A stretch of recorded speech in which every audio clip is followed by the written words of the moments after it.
Perks Arena has been a special place for young hockey players and their families to experience their competitive journey through a sport young athletes love. Starting with the bonds created in the locker room to the relationships formed on ice, hockey creates lifelong friendships and memories that go far beyond the sport. The Reed Kaifuke Memorial Cup is an annual midget recreation tournament that was created to honor the memory of Reed Kaifuke, a devoted hockey player and member of the Saanich minor hockey family, who tragically lost his life at the age of 15 on Mount Washington in 2015 snowboarding accident. We had the opportunity to talk with two of Reed's sisters before this special tournament, a tournament that the community has embraced with open arms. My parents are honored, probably first and foremost, that the community is backing them like this and honoring Reed like this. A tournament like this allows them to stay close to the game, and probably that helps them stay close to Reed, or feel like they're staying close to Reed as well. My dad was one of the lead coaches. He coached Reed for a number of years, so he was always at the rink. And the coach who started the Reed Cup, Gary Shumka, is one of his really, really good friends. So my dad especially has always been really, really close to the team. Keeping in touch with the guys and making sure they're doing okay and just wanting to stay connected to everyone. And then my mom too, she just loves just being in the hockey arena, cheering them on, being there for everybody. And Reed wouldn't want it to be a somber event. He would want it to be joyous and happy and fun and get people out there. I always loved it because he would always actually smile in his sports photos, which a lot of guys don't do. They try and put on the mean mug, and no, every single one, he's just grinning from ear to ear. He wasn't great at the mean mug. No. Since he's passed away, and even kind of a little bit before, we've heard, my dad was his coach, and his teammates say that Reed was good for hockey. Being one of 6 kids, we also do a lot of sports days, or we did when we were younger, a lot of sports days with family. I remember Mom saying when we were younger that her goal was to be able to field a full baseball team with her family. So we would just go to the park, and Reed was always a bit of a ringleader for that because he was an athlete in the family, and he loved baseball, he loved hockey. I have memories of days when I wasn't having a great day, and he's my younger brother of many years, but he would always just be the one to brighten your mood. We've always been a really faithful family, and we've always gone to church every Sunday and prayed together, and it's really been something that kept us very close. And so being up on Mount Washington, my sister Lauren, when they were on the ski lift, kind of said, "Hey guys, would you like to pray the Divine Mercy Chaplet real quick? I feel like we should." And so we did, and we had lost Reed on the mountain at that point, but we just figured he didn't make it to the bottom, but it's possible that was right when he had passed away. So the faith always just really, really connected into Reed's story. And so the Divine Mercy Chaplet is something that we've really tried to propagate and keep going because it brought us so much comfort and so much help, and a lot of his friends and family friends as well have really, really connected to it. So it's been a real source of sustenance for us, just being connected in the church and having that extra stability in our lives. I think he would appreciate it so much, just to see all of these kids take something that wasn't their favorite thing to do, early morning practice, and turn it into a huge competitive event where everyone's just happy to be there. They care about what they're doing. They want to succeed, and overall it brings a big sense of camaraderie, I think, especially for us, just seeing that they're really holding Reed's name up high, and it's a big support for us also just to feel that from the community. And I know he would just be looking down and smiling, just loving every minute of it and cheering on the teams and leading the rally. I think being there will just be probably a bit sentimental to us, and it'll probably bring us back to the days of watching Reed.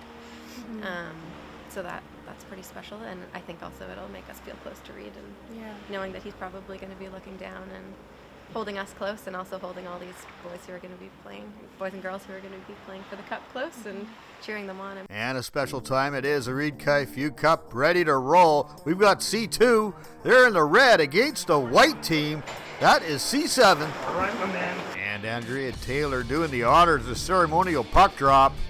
It's an emotional time, but I'll tell you what, there's a hockey game, and there's no other way Reed would like this. Little competitive juices going.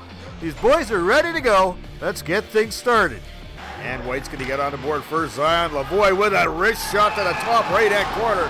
That is a beauty right there, folks. White is on the board, up 1-0 early. And White controlling the play early on. That's Joseph Vandenberg. He will take this puck, and he will find a wide open Thomas Jeffrey, who takes a shot, but White gets a tip of his glove on it. That's off the crossbar. That is a great save right there. Into the second period we go. White cannot hold this puck in. And that is Caleb Farquhar, and he makes a nice move, streaking down the side. He comes in quick, and that is a great save by this young man, Aiden Bennett. That's a beauty. Red seems to have control of the puck, but look out, here comes Landon Reed. He's a pickpocket. He will take this puck away. Ryan Elsey with a screen shot right past White. That puts C7 up 2-0 midway through the second. Marshall Golden, he's going to dig this puck out of the corner. He's going to give it right to Gordon Bishop, and Gordon Bishop with a nifty move tries to get it past Bennett. That could have worked. Let's take another look at this one. That's Golden with a nice feed to Bishop with a backhand toe drag, but Bennett sees that all away, and that could have been good, I'll tell you. And the boy, he's controlling the puck nicely along the boards for White. He puts it out the point, but there's Bishop, and he steals the puck. You do not give this man space. He comes down, little dipsy doodle, and he's in, and that puts Red on the board. That is 2-1. They have narrowed the gap. This game has suddenly become very, very interesting. And Red starting to pick the pace up. This is Elizabeth Mulroney. She has a nice touch pass up to Bishop. Bishop looking for the connection again. That is Golden. And what a save. That is Stark in net now. That's a beauty of a save. Welcome to the game, young man. And White looking for some separation. That's Ryan Elsey coming in over the blue line. Top of the hash on the outside. And a seeing eye dog shot finds a way to the back of the net. Just past Zachary Perch. He could have been partially screened on that play. 3-1 White in the third period, and that's Jeff Trumbull keeping his own with the puck. He brings his puck around the net. No, he doesn't. He's coming back. That's some good pressure. Now he makes a wise decision, and he reroutes, go around the net, and this young man has some speed. He is breaking out, comes across the blue line, puts it on net. Stark with a save, and that is Caleb Farquhar, and he bounces the twine and puts this game 3-2. White, I'll tell you what, Red is back in it again, and there's no quit in this team. 3 minutes left in the game, and that is Cameron Thompson. He is going to make a beautiful pass up to Lavoie, and Lavoie has a breakaway, and he is stone cold. Steve Austin by Parsons late in the game. That is a fine play. And with 8 seconds left, there's going to be a late icing call, and that is going to be a face-off in White's territory, giving Red the opportunity to tie this one up. And Caleb Farquhar, he would get this puck over to Alexander Moore with a nifty backhand move. That's in the back of the net. I can't believe it. This game is all knotted up at 3. Stark sprawling on the play. Let's take a look at this one again. He can't believe it either. And off the face-off, Farquhar does a good job at keeping his eye on the puck. He gets it right over to Moore, and look at this move. Big backhand, and Stark just sprawling, giving everything he's got. That is unbelievable. 4 seconds left on the clock. You gotta love this, as the Reed Fayou Cup is bringing out the best of these young men and ladies tonight. 4.8 seconds left on the clock, and that's where this one is going to end up. Knotted up at 3, going into a 5-minute overtime on this baby. This is a good one, folks. Anybody's game. And in overtime, Bryce Camion, he comes down the right wing. I'll tell you what, he takes a slap shot, and that is Parsons with a beautiful save right there. Then Zion Lavoie, he wants a piece of this. He comes down, he's breaking over the blue line, and he cuts right in, and Parsons is there again to stop him. Oh, and I'll tell you what, he's holding these guys in that. Red still at 3-3. But ultimately, overtime does not solve anything.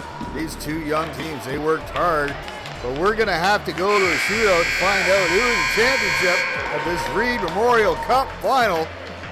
And White gets the first shot, and who gets the call but Zion Lavoie.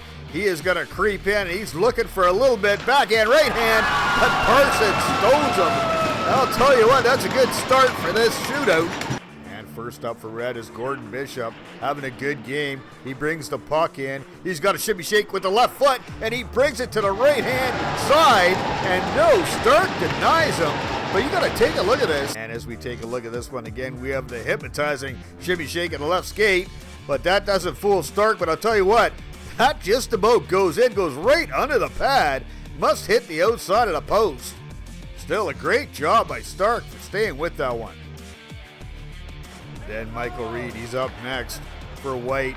He brings the puck in, little stick handle. He brings this left, right. Oh, and following all the ways Parsons. He wasn't fooled at all. He is steady in net tonight. And Red's going to call on the Golden Boy, Marshall Golden. I'll tell you what, he's looking 5-hole, but Stark closes it in a hurry. Shuts him down. Then Ray's Camiot, he gets the nod, and he's going to bring this one in at the top of the right circle. He's coming in, backhand to forehand, and that is a fantastic move by that young man, loving it. And that puts this White team up by 1. Let's take a look at this one again. That's Ray's coming in. He's got some nice moves right here. He goes backhand to the forehand, and he just pockets it in the back of the net. That is a beauty right there. Well, this is it, folks. It all comes down to this to keep it alive. That is Jeff Trumbull bringing the puck in. He brings it over the blue line, comes over on the left-hand side, off the top of the circle, brings it in, fires a shot, and what a save off the shoulder of Stark. And White wins it. The Reed Fayuk Cup belongs to the C7 team, and that was one exciting final, I'll tell you. Let's take a look at this one again. You know, Tremble, he knows what he wants. He wants that top left corner, and he pulls the trigger, but Stark is there with an impressive shoulder, and he had one heck of a game that put this White team C7 on top. You know, final was 4-3 with the shootout. This was a great game, and really inspiring to watch these young athletes compete for the Reed Fayuk Cup. This is a great event, folks. Great job, both teams. That made for a very exciting game. I just wanted to say thank you to Aaron and everyone who helped put on tonight. It means a lot to my parents and my whole family to have Reed's name on this trophy. And we've always felt very supported by Saanich Braves, so we really appreciate that. And we feel honored to be here and present this to you guys. Congrats. And there's your champion, C7, the White team. And that is a fantastic trophy. And good on you guys. That was a great game. We got to tip our cap to C7, the White team. They played a fantastic game. After the game, we caught up with Gordy Bishop, captain of the Red team, C2, for his thoughts on the game and the tournament. It was great from the start of the season. It was my first time playing in it. Battled hard every game. It's too bad we lost in the finals, but it was a fun tournament nonetheless. We played this team very recently twice, and we lost 5-0, I think, maybe 6-0, and then 6-3. So we really wanted this game. We were getting closer. We came ball prepared. Everybody showed up.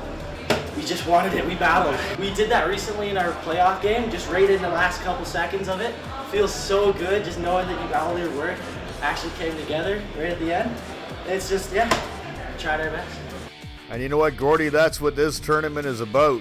Trying your best, competing, and that's what this game. And it shows these two teams together. You know, there's a winner, but we're all winners watching this. The Reed Fayuk Memorial Cup, great event, and there's a great reason to celebrate. A young man that loved hockey, and we saw it, everybody pouring out in the community tonight.